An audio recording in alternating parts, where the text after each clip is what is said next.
Magandang araw po. Narito na po ang magiging lagay ng panahon ngayong araw ng Lunes, December 15, 2025.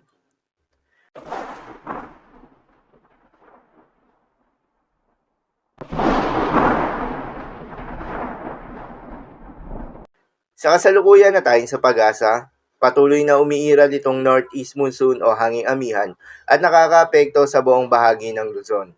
Dahil dito ay asahan yung maulap na kalangitan na may kasamang mahihinang mga pag-ulan. At sa nalalabing bahagi pa ng ating bansa ay asahan naman yung generally fair weather condition na may mataas na tsansa ng mga pag-ulan o thunderstorms pagsapit ng hapon o gabi na dulot ng easterlies o yung mainit na hangin na nanggagaling sa may silangan. Magandang balita naman dahil ayon sa pag-asa ay wala tayong binabantayan na low pressure area o bagyo sa loob o malapit sa Philippine Area of Responsibility na maring makaapekto sa ating bansa. Subalit maging handa pa rin tayo dahil base nga sa Tropical Cyclone Information ng pag-asa, posibleng 1 hanggang 2 bagyo ang mabuo o pumasok ng Philippine Area of Responsibility ngayong buwan ng Disyembre. At nakaisang bagyo na nga tayo ngayong buwan, ito nga ay ang bagyong Wilma. Kaya naman hindi pa rin inaalis ang posibilidad na magkaroon pa ng isang bagyo bago matapos ang taong ito.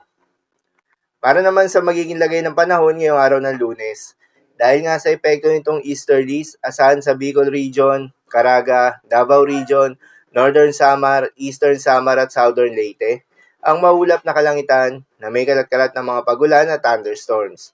Posible ang mga pagbaha o pagguho ng lupa due to moderate to at times heavy rains.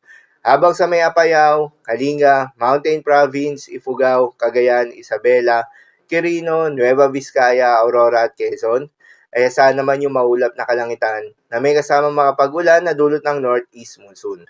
Posible rin ang mga pagbaha o pagguho ng lupa due to moderate to at times heavy rains.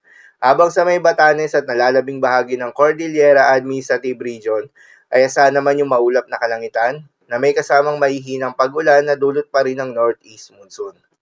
Habang sa Mimaropa, nalalabing bahagi ng Visayas at nalalabing bahagi ng Mindanao, ay asahan naman yung bahagyang maulap hanggang sa maulap na kalangitan na may kalat-kalat ng mga pag-ulan o thunderstorms na dulot ng easterlies. Posible rin na mga pagbaha o pagguho ng lupa during severe thunderstorms.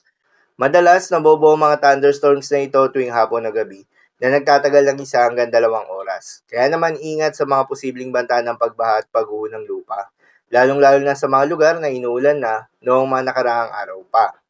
Habang sa Metro Manila at nalalabing bahagi ng Luzon, ay asahan naman yung bahagyang maulap hanggang sa maulap na kalangitan na may kalat-kalat na mga mahihinang pag-ulan na dulot naman ng northeast monsoon.